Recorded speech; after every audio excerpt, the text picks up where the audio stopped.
Hi, welcome to EV for Me. My name is Shane. My name is Karen. This is part 5 in transitioning from a petrol vehicle to an electric vehicle. Check out our previous videos to give you an insight into our journey so far. But firstly, we would like to thank all of you out there. We have 200 subscribers, and that's only like after 3 months, which is pretty good. Considering this time last year we didn't have a clue what an EV was. Yeah, and look, it's just us two here, but we've had a lot of people help us along the way, and if it wasn't for their support and advice, we wouldn't be here today. And look, some of those people, who are some of those people, Kaz? The random people we chatted to at New Zealand charge points. Yeah, random people we chatted to at New Zealand electric vehicle charge points. Importers. People on the forum, most importantly. Yeah, people on the forums as well. So we've got the Nissan LEAF Owners Australia. That's a very good forum, and the New Zealand EV Owners Forum as well. There's some fabulous people out there who like to give fantastic advice. Also, Emma from Evolution. Yeah, Emma for Evolution, from Evolution for blogging our story a couple of months ago. There was also Bridie from The Driven. The Driven, yeah. Yeah, she put our story on The Driven. And also Leo for putting it on his website, our actual journey, myelectriccar.com.au. We'll put those links in the description down below. Look, that's just to name a few. Yeah, that's just a few, more. But there's a lot more people behind this little experiment we're doing here. So no, we'd like to say thank you to all the people out there. So that's fabulous. At the end of the day, we are just everyday Aussies, just grey importing a long-range EV. We're just showing people there's another way of obtaining a cheap EV into Australia when there's a very small used EV market. I mean, look, you don't have to spend that $46,000 or $47,000 like we are at the moment. You could easily pick up a second-hand 40 kilowatt Nissan LEAF from Japan, import it for roughly, now it's about half the price of a brand new 40 kilowatt Nissan LEAF here in Australia, which is about $54,000. You can pick one up from Japan for between $26,000 and $30,000 here, landed in Australia, and you know that's pretty good value for money. Yeah, because we saved up a little bit more because we wanted the long range. Yeah, we saved up a little bit more because we wanted to make that next big step up and give it a really good crack. And yeah, that's the path we actually went down. This week we talk about the EV getting to Port Kembla, Australia, and pushing that electric vehicle through compliance. So how many days does it take for the EV to come across? 2 weeks, 14 days. Yeah, it's about 14 days. So it goes pretty quickly. It's not too bad at all, considering it's coming from Japan. And you can track the movements for some of the trip. Yeah, you can go to the Vessel Finder website, you know, whether it's the Transfuture 5 or 1 ship, whatever the case is. So basically, as the EV is coming across on the ship, you have to get import approval for that electric vehicle, and that's covered by your compliance workshop or RAWS workshop, and they work hand in hand with the actual shipping company, and it's actually imported under the SEVS scheme. What's a SEVS scheme? Specialist and Enthusiast Vehicle Scheme. Yeah, so Specialist Enthusiast Vehicle Scheme.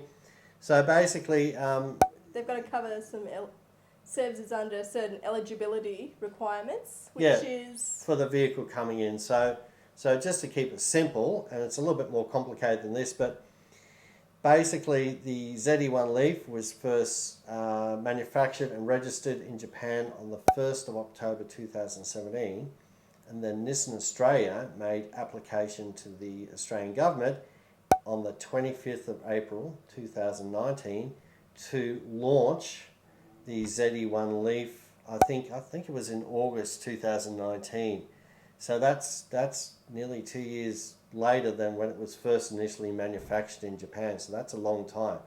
And because Nissan took so long to get the ZE1 LEAF out to Australia, we can import vehicles that were made before they actually made the application to the Australian government. So basically we can import vehicles between the dates the 1st of October 2017 up until the 25th of April 2019. But most vehicle importers play it safe, and they only look at vehicles made between October 2017 all the way up to March 2019, just to make sure it's safely within that window. And our car just got within the window. It's what we call a 31 of a 31.3. So it was first registered on the 31st of March 2019. So it's just within that window. So it meets that that criteria to bring it under the bring it into Australia under the SEVS scheme. Yay! Also, while the car's coming across on the ship, you have to make a few payments. You have to pay the freight fee, international freight fee, which is what it costs to get the vehicle from Japan across to Australia. In our case, it was like $2,000, which is pretty good value. What else do you have to pay for? The customs entry fee, Yes. as well as the customs GST fee. Yes, the GST on the actual vehicle itself.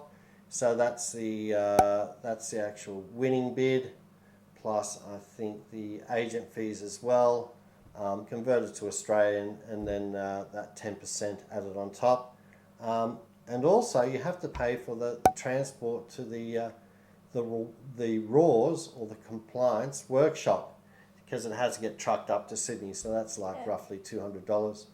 And what we'll do is we'll cover all these costs in a wrap-up video, in a month or two at the very end. We're not going to speculate what it costs along the way. It's just too complicated. Well, we haven't finished our journey yet. We haven't finished our journey yet, but we have a rough idea. Obviously, it gets rolled off the ship in Port Kembla, and then it has to go through customs and biosecurity. So obviously they have to check for pests and different things like that. And there's probably a question about coronavirus, but the assumption is made because the vehicle's been at sea for about 14 days. If there's any coronavirus on any door handles or whatever the case may be, By the time it gets to us, it'll be gone. It'll be well and truly dead and gone. So, and then basically a day or two later, it gets transported up to the compliance workshop in Sydney, and then they basically start to do their compliance process. The next step is to organise insurance about 5 days before you pick up the car from the compliance workshop. And that's because imported vehicles, especially this one, I think this is the first privately imported long-range LEAF into Australia, to our knowledge anyway. Because insurance companies haven't dealt with that type of vehicle before, because Nissan Australia haven't imported the 62 kilowatt LEAF yet, you actually have to call up the insurance company. It's Yuki in our case. Yep. And then you have to chat to the actuaries Who do a risk analysis. Of the vehicle, and you tell them, look, it's a long range LEAF, it's got a 62 kilowatt hour battery, it's just the same as the Aussie LEAF, but it's got a longer range on it. And then what they do is they assess the risk, and they issue out an insurance quote from there, and then you can push ahead and get your insurance. And you can do this with the NRMA or Shannon's Insurance in Australia, Amy, whoever tickles your fancy. We're just doing it with Yuki because All our other insurances are Yuki. all our other insurances are with Yuki, so we'd be mad not to go with them. So that's actually what you have to do to organise insurance with your vehicle, and most importantly, with your vehicle, before you actually pick it up from the compliance workshop, have bloody insurance on it. You'd hate to drive it out of the workshop and then have a crash and not be covered. It's just common sense. Okay, so if you are to get insurance, make sure you get it done nice and early before you pick it up. Okay, we're nearly at the end here. And the next question is, because of COVID-19, our vehicle's being transported down to Canberra. We're not going to go to Sydney into a hot zone and then come back to a clean zone with a vehicle. That'd just be a little bit irresponsible. So the next step is, what do you do when the car gets transported to your home? And what are the next steps from there? And we will basically cover that in part 6, the last and final episode. If you want a more timely update on our progress, go to our Twitter page, EV4Me2. Check it out. Also, as usual, leave your comments down below.